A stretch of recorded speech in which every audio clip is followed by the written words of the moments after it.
علیکم، میں امداد سمرو۔ خبریں ہیں جی 3، اور ایک خبر بہت دلچسپ ہے، مزیدار خبر ہے، بلکہ لچھے دار خبر ہے، اور وہ خبر یہ ہے کہ عمران خان صاحب نے تحریک مؤخر کر لی ہے 2 ہفتوں کے لیے۔ کون سی تحریک؟ بقول عمران خان صاحب کے کہ حکومت کے خلاف جو تحریک چل رہی تھی 2 ہفتے وہ تحریک مؤخر کی جائے، معطل کی جائے، ابھی وہ تحریک نہیں چلے گی۔ وجہ بتائی گئی ہے عالمی حالات، اور ظاہر عالمی حالات میں اس وقت جو اسرائیل کا اور ایران کا معاملہ چل رہا ہے، جنگ چل رہی ہے، وہ وجہ بتائی گئی ہے کہ اس کی وجہ سے عمران خان صاحب نے کہا کہ تحریک نہ چلائیں۔ کیا واقعی اسی وجہ سے عمران خان نے تحریک روکی ہے، یا وجہ واشنگٹن ڈی سی سے سامنے آئی ہے؟ فیلڈ مارشل عاصم منیر کا جو دورہ، اور اس دورے میں عمران خان صاحب کے ایک بہت بڑے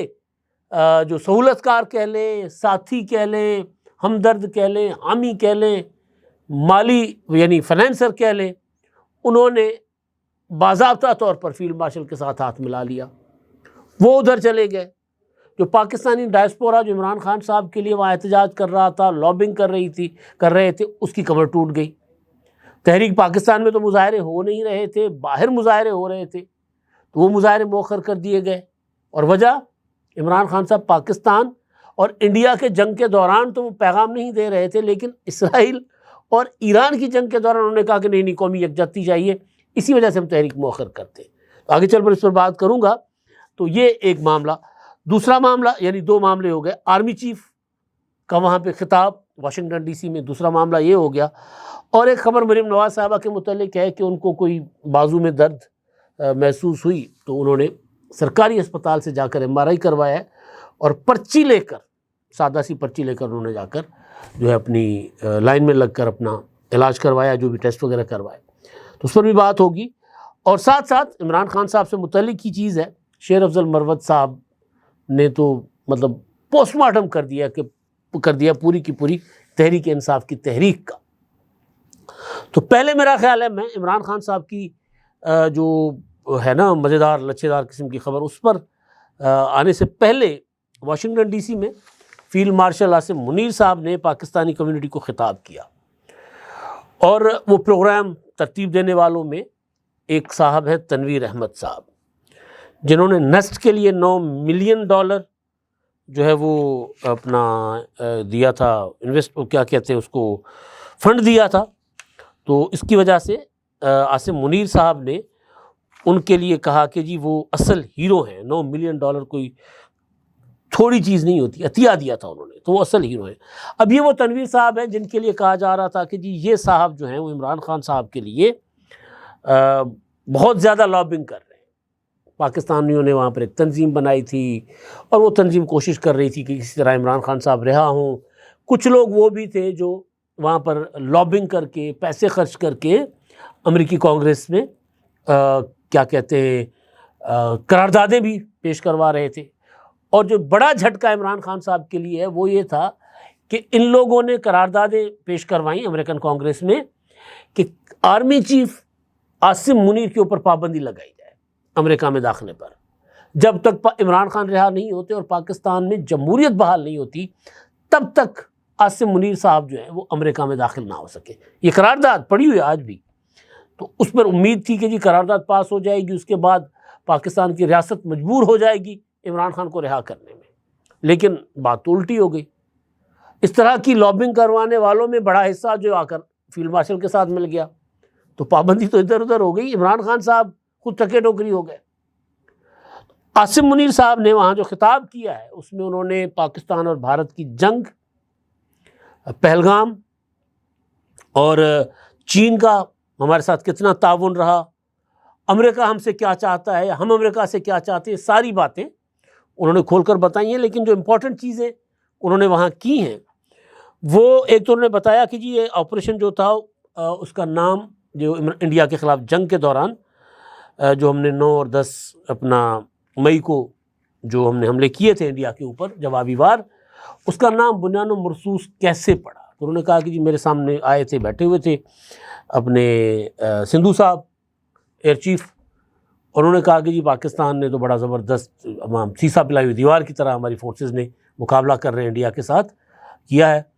تو کہتے اس پر پھر مجھے قرآنی آیت یاد آ گئی اور پھر اس میں ذکر تھا بنیان المرصوص، تو وہ ہم نے سوچا کہ ہم نام ہی یہی دیتے آپریشن کا۔ دوسری ایک اور انہوں نے بات بتائی، انہوں نے کہا کہ جی میں نے وزیر اعظم صاحب سے ڈسکس کر رہا تھا، میں نے کہا تو صورتحال یہ ہو گئی ہے، تو وزیر اعظم صاحب نے کہا کہ کیا بڑی جنگ کا امکان ہے؟ تو میں نے کہا کہ جی 50-50 ہے، بڑی جنگ ہو سکتی ہے، نہیں بھی ہو سکتی، 50-50۔ تو انہوں نے کہا کہ بیسیکلی ان سے اجازت چاہتا تھا کہ جی اب اجازت دیں تو ہم بھی جواب دیں، تو اس پر انہوں نے کہا کہ بڑی جنگ چھڑ سکتی ہے، تو میں نے کہا کہ 50-50۔ تو وزیر اعظم صاحب نے کہا کہ جی بسم اللہ کریں گے، اللہ ہمارے ساتھ ہے، پھر جو ہوگا دیکھا جائے گا۔ تو اس پر انہوں نے کہا کہ جی یہ جو وزیر اعظم صاحب کا جواب تھا شہباز شریف صاحب کا، وہ جواب ایک فنٹاسٹک زبردست قسم کا جواب تھا جو ایک سیاسی لیڈر کا ہونا چاہیے تھا۔ تو یہ انہوں نے بات بتائی۔ دوسرا انہوں نے کہا کہ اپنا جب واقعہ ہوا پہلگام کا، تو اس کے بعد انڈیا ہمارے اوپر فورس کر رہا تھا، ہم نے ان کو کہا کہ جی یہ دہشت گردی اگر تھی تو آپ کے لوگ کدھر تھے، آپ کی اتنی فورس تھی وہ کدھر تھے، اور 10 کلومیٹر پر ہر 10 کلومیٹر پر بھارتی چیک پوسٹ ہے، تو آپ 250 کلومیٹر وہ چل کر اندر پہلگام میں کیسے آ گئے دہشت گرد، اور 4 لوگ جو ہیں وہ اندر آتے ہیں تو وہ کیسے آ جاتے ہیں، تو وہ کیا سپرمین تھے؟ وہ کہتے ہیں میں نے ان کو یہ کہا، جب ہم نے پاکستان نے یہ کہا ان کو، اور کیا بھارتی فوج کی ناکامی پر اس فوج کی چھٹی نہیں کر دینی چاہیے؟ انہوں نے یہ کہا کہ ہم نے کہا ان کو، اور پھر کہتے ہیں کہ جی حملے کے بعد بھارت نے ہاٹ لائن پر رابطہ کیا اور کہا کہ بھارت نے جو کرنا تھا کر لیا، یعنی 6 اور 7 کی رات مئی کی، اب صبح 9 بجے بھارت بات چیت کے لیے تیار ہے، جس پر اسے باور کرایا گیا کہ پاکستان نے جو کرنا ہوا کر لے گا، پھر فیصلہ کریں گے کہ بات کرنا ہے، بات چیت کرنی ہے یا نہیں۔ جو کہا گیا تھا کہ جی آپ نے کر لیا نا حملہ، اب جواب ہم دیں گے، تو وہ بتا رہے ہیں کہ کیا کیا ہوا تھا۔ یہ وہ باتیں ہیں جو فیلڈ مارشل آرمی چیف جو ہیں وہ پہلی بار اس طرح منظر عام پر لا رہے ہیں۔ اسی دوران دنیا کی لیڈرشپ کے بھی فون آئے کہ پاکستان کارروائی سے اجتناب کرے، پریشر ڈالا گیا، دباؤ ڈالا گیا، دنیا کو بتایا گیا کہ بھارت کے طیارے محض دفاع میں گرائے گئے ہیں، وہی جو 6 طیارے ہم نے گرائے تھے، اور بھارتی جارحیت کا جواب ہر صورت دیا جائے گا۔ اسی طرح عالمی مطالبات کے باوجود وطن کی حرمت اور قوم کی ناموس کے لیے پاکستان اپنے ارادوں پر قائم رہا۔ انہوں نے جو پاکستانی ڈائسپورا تھے، پاکستانی کمیونٹی سے خطاب کرتے انہوں نے کہا کہ جی افواج حکومت اور افواج پاکستان کے درمیان اس آپریشن میں ربط بھی خاص طور پر انہوں نے اس کا ذکر کیا کہ بڑا کمال تھا، اور پھر وہی بات جو وزیر اعظم صاحب کے ساتھ ان کی جو ہوئی کنورسیشن وہ بتا رہے ہیں، اور پھر وہ بنیان مرصوص والی بات میں نے بتا دی۔ اور چین کا تعلق جو تھا اس جنگ سے، انہوں نے کہا کہ اس میں کوئی شک نہیں ہے کہ ہمارے پاس چینی اکوپمنٹ تھا، چینی آلات ہمارے پاس تھے، لیکن بہرحال جس مہارت سے ہم نے استعمال کیا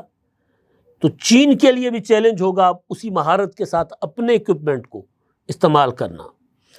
اور پھر یہ کمال بات انہوں نے بتائی، انہوں نے کہا کہ جی ہم نے بھارت کے پورے نظام کو ہیک کر لیا، ان کا سسٹم کریش کر گیا، بجلی غائب کر دی ہم نے ان کی، ڈیمز کے سپلز وے کھول دیے، یعنی یہاں سے بیٹھ کر انڈین ڈیمز ہم آپریٹ کر رہے تھے، وہ یہ کہہ رہے تھے۔ بی جے پی کی ویب سائٹ، وہ تو خیر اس وقت رپورٹ ہو گئی تھی، اس پر پاکستانی پرچم لہرا دیا گیا۔ گجرات اور دلی تک پاکستانی ڈرونز کا راج تھا، میزائل دفاعی نظام کو جکڑ لیا اور فوجی اہداف کو چن چن کر جو ہم نے نشانہ بنایا۔ تو وہ کہتے ہیں جی ہم نے سارے بھارتی طیارے لاک کر دیے، ہم نے صرف 6 گرائے، 20 بھی گرا سکتے تھے، یہ انہوں نے بتایا۔ اور ساتھ ساتھ انہوں نے کہا کہ جی اپنا بھارت کو توقع نہیں تھی کہ عسکریت پسندی کا شکار، یعنی پاکستان جس کے ملک اپنے ملک کے اندر دہشت گردی سے نبرد آزما ہے، وہ کوئی اس طرح کا جواب دے سکے گا، تو ان کو توقع نہیں تھی، اس لیے انہوں نے اس غلط فہمی کا شکار ہو کر ہم پر حملہ کیا، یہ بتایا فیلڈ مارشل نے۔ اور ساتھ ساتھ انہوں نے کہا کہ جی پاکستانی فوج ہمارے ساتھ، عوام فوج کے ساتھ کھڑی تھی، تو اسی وجہ سے جو ہے ہم یہ کامیاب ہوئے۔ اور پھر کشمیر کے حوالے سے انہوں نے کہا کہ جی ٹرمپ جو ہے انہوں نے اس ساری جنگ کے بعد 13 بار کشمیر کا نام لے کر کشمیر کے مسئلے کو دوبارہ انٹرنیشنلائز کر دیا، اور انہوں نے کہا کہ جی دہشت گردی کے معاملے پر امریکہ اور بھارت ایک پیج پر نہیں ہے، کیونکہ جو پاکستان میں ہو رہا ہے امریکہ اس کو دہشت گردی قرار دیتا ہے، یعنی BLA جو کر رہی ہے یا TTP والے جو کر رہے ہیں، اور پھر ایک اور چیز انہوں نے کہا کہ جی یوکرین سے امریکہ محض 400 سے 500 ارب ڈالر کی معدنی دھاتوں کا معاہدہ کرنا چاہتا ہے، جبکہ ہمارے پاس کہتے ہیں جی کھربوں ڈالر کے ذخائر ہیں اور 100 سال تک چل سکتے ہیں، تو 10 سے 15 ارب ڈالر کا فائدہ جو ہر سال امریکہ کو ہو سکتا ہے، تو ہم چاہتے ہیں کہ ہمارے ساتھ وہ اس طرح کے معاہدے کریں۔ تو یہ باتیں انہوں نے کی ہیں، کرپٹو کرنسیز کی بات کی ہے ساری، لیکن اصل جو میرا ایک تو ایشو تھا، مطلب جو مجھے زیادہ اٹریکٹیو لگا، ایک تو انہوں نے پاک بھارت جنگ جو 10 مئی کو ختم ہو گئی، جنگ بندی ہو گئی، ایک تو وہ اس پر فوکس تھے، لیکن دوسرا جو مجھے وہ جو تنویر صاحب کا نام سامنے آیا تو پھر مجھے سمجھ آ گئی کہ عمران خان صاحب کے دانے مک گئے، وہاں پر بھی ختم، امریکہ سے ہر طرح کی امداد ختم۔ عمران خان صاحب کوئی تحریک چلائیں گے، چندہ اکٹھا کر کے چلائیں گے، جلسہ کریں گے چندہ اکٹھا کر کے، الیکشن لڑیں گے چندہ اکٹھا کر کے۔ تو اب وہاں سے تو لگ رہا ہے کہ جس طرح یہ پینیٹریشن ہو رہی ہے، بلکہ آج تو ہمارے D G I S P R بھی کہیں گئے ہوئے تھے، انہوں نے بھی کچھ نوجوانوں سے کوئی تقریب تھی، وہاں گئے ہیں، بڑا زبردست طلباء و طالبات انہوں نے استقبال کیا ہے، پھول نچھاور کیے جا رہے ہیں۔ تو وہ جو ایک پورا کا پورا ایک انویسٹمنٹ کی گئی تھی نا ایک نسل کے اوپر، چاہے وہ پاکستان کے اندر تھی یا پاکستان کے باہر تھی، جب اگلی نسل میں ٹرانسفر ہو رہی تھی، اس کو ہوتا ہے نا جیسے وہ اپنا زمین صاف کرنا ہوتی ہے جھاڑیوں سے نئی فصل کے لیے، تو وہ کیا جا رہا ہے، جو آبیاری کی گئی تھی اب اس کو دوبارہ نیوٹرلائز کیا جا رہا ہے۔ ایک وہ نسل جو باہر بیٹھی ہوئی ہے، ایک وہ نسل جو یہاں عمران خان صاحب کو تیار کر کے دی گئی تھی اور وہ اگلی نسل کو سارا کچھ منتقل کر رہی تھی، تو اس کو دوبارہ نیوٹرلائز کیا جا رہا ہے۔ تو وہ جو بڑی امپورٹنٹ جو ڈیولپمنٹ ہے نا وہ آئی ہے وہاں سے، تنویر اور دوسرے جو پاکستانی کمیونٹی وہاں پر ہے، کیونکہ جب پاکستان میں اوورسیز کا کنونشن ہوا تھا تو میں دیکھتا تھا کہ جی یہ جو پی ٹی آئی کے ٹرولز یا پی ٹی آئی کے یوٹیوبر ولاگرز تھے، وہ جو باتیں کر رہے ہوتے تھے کہ جی وہاں سے وہ بندہ جو ٹیکسی چلاتا ہے اس کو اٹھا کر لائے، فلاں کو اٹھا کر لائے، لیکن اب نظر آ رہا ہے کہ یہ لوگ، پرسوں انہوں نے احتجاج کیا تھا، مظاہرہ کیا تھا واشنگٹن ڈی سی میں، عمران خان کے کزن سجاد برقی نے وہاں خطاب کیا تھا فیلڈ مارشل کے خلاف، اور پھر جب واشنگٹن ڈی سی میں ان کا جو تھا تقریب تھی، کہا گیا کہ اس کے سامنے بھی ہم نے مظاہرہ کرنا ہے، تو چند لوگ باہر کوئی نعرے شارے انہوں نے لگائے تھے، ادروائز باقی تو فیلڈ مارشل کے حق میں نعرے لگ رہے تھے۔ تو وہ تیزی کے ساتھ تبدیل کیا جا رہا ہے ان لوگوں کے خیالات کو جن لوگوں کے خیالات پہلے تبدیل کیے گئے تھے۔ اس سے زیادہ آگے میں نہیں کہوں گا کہ کس نے اور کس طرح کیے تھے، آپ کو سارا پتہ ہے۔ اچھا جی، اب عمران خان صاحب نے اپنی بہنوں سے ان کی ملاقات ہوئی ہے، علیمہ خانم صاحبہ سے تو نہیں ہوئی عدالت میں، اور باہر آ کر نورین خان نیازی اور عظمیٰ نیازی نے بتایا کہ جی عمران خان نے جو عالمی صورتحال ہے اس کے پیش نظر کہا ہے کہ جو تحریک وہ چلا رہے ہیں، پی ٹی آئی چلا رہی ہے، وہ 2 ہفتوں کے لیے مؤخر کی جاتی ہے، اور خاص طور پر یہ جو دنیا جہان میں کچھ ہو رہا ہے تو وہ کہہ رہے ہیں اس کے لیے عمران خان نے کہا کہ ہمیں اتحاد کی ضرورت ہے پورے ملک کو۔ تو اب کیا واقعی یہ ایران اور اسرائیل جنگ میں پاکستان کے اتحاد کو کوئی اتنی امپورٹنس ہے ہمارے انٹرنلی کہ عمران خان صاحب تحریک سے پیچھے ہٹ رہے ہیں، یا پھر جو وہ مسلسل کوشش کر رہے ہیں تحریک چلانے کی، تحریک نہیں چل پا رہی، لوگ نہیں نکل پا رہے؟ اس میں کوئی شک نہیں ہے کہ پہلے سے ذرا ایکٹیویٹی بند کمرے کی زیادہ نظر آ رہی ہے۔ لاہور میں ورکرز کنونشن ہو جانا، کم لوگ ہی صحیح لیکن کرنے میں پی ٹی آئی کامیاب ہو گئی ہے۔ تو وجہ کیا ہے؟ وجہ واقعتاً ایران اسرائیل جنگ ہے، یا وجہ مال کی کمی ہے، یا وجہ یہ کہ عمران خان صاحب کو سمجھ آ گئی ہوئی ہے کہ اب میں کوئی تحریک چلا کر کنفرنٹریشن کر کے میں کچھ حاصل نہیں کر سکتا، تو لہٰذا اب آہستہ آہستہ وہ کرے جو پہلے کرنا چاہیے تھا، یعنی 100 جوتے کھا لیے، اب 100 گنڈے کھانے کو، 100 پیاز کھانے کو عمران خان صاحب تیار ہے۔ حمزہ عباسی کا میں نے کل بھی بتایا تھا آپ کو، منصور علی خان صاحب کو جو انٹرویو ہے، حمزہ علی عباسی جیسا ڈائی ہارٹ عمران خان کا سپورٹر، کہ وہ اب کہہ رہا ہے کہ نہیں عمران خان ٹوٹلی غلط، سارا کچھ غلط کرتے رہے ابھی تک، انہوں نے دھرنا غلط دیا، انہوں نے سیاستدانوں کے ساتھ کنفرنٹریشن کر کے غلط کیا، فوج کے ساتھ تصادم کر کے غلط کیا، سارا کچھ غلط کیا۔ تو کہیں ایسا تو نہیں ہے کہ عمران خان صاحب کو احساس ہو گیا کہ نہیں اس طرح تو مکتی نہیں ملنی، تو جو میں گزشتہ 3 سال سے ایک بات کر رہا ہوں کہ عمران خان صاحب بند گلی میں جا چکے ہوئے، دلدل میں دھسے گئے ہوئے. اب اس دلدل سے نکلنے کے لیے عمران خان صاحب خود ہاتھ پاؤں ماریں گے تو مزید نیچے جائیں گے، مزید گڑتے جائیں گے دلدل میں. تو اس کے لیے ان کو عمران خان صاحب کو ضرورت ہے باہر سے مدد کی، سپورٹ کی. اور اس کے لیے سیانے ان کو سمجھاتے رہے کہ یار کنفنٹریشن نہ کرو، مفاہمت کا مطلب ڈیل نہیں ہوتا، انڈرسٹینڈنگ کے ساتھ چیزیں ٹھیک کرو. تو اب یہ تحریک مؤخر کرنے کے پیچھے مجھے لگ رہا ہے کہ لوگ نکلنے کو تیار نہیں ہیں. وہ جو عمران خان صاحب کو سہولت کاری اداروں سے ہوتی تھی وہ ختم ہو گئی ہے.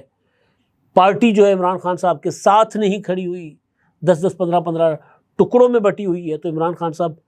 کس طرح تحریک چلا پائیں گے؟ تو پھر بہانہ مل گیا کہ جی یہ ایران اسرائیل جنگ ہے، لہٰذا فی الحال ہم پیچھے ہٹیں. بلکہ وہ نورین نیازی سے پوچھا لوگوں نے کہ جو عظما سے کہ جو ایران اسرائیل کی جنگ پر ان کا کیا خیال ہے. انہوں نے کہا جی سب کو پتہ ہے اسرائیل کے متعلق عمران خان کے خیالات کیا ہیں. تو کوئی سیدھی بات سامنے نہیں آئی. ہو سکتا ہے جب تک میرا ویلاگ آپ تک پہنچے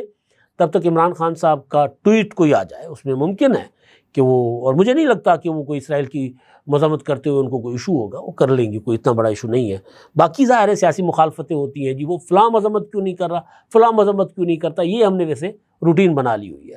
یہ معاملہ. اور دوسرا شیر افضل مروت صاحب، آخری بات، انہوں نے پریس کانفرنس کی اسلام آباد میں، انہوں نے کافی اچھی چوڑی لمبی چوڑی گفتگو کی ہے، لیکن انہوں نے ایک بات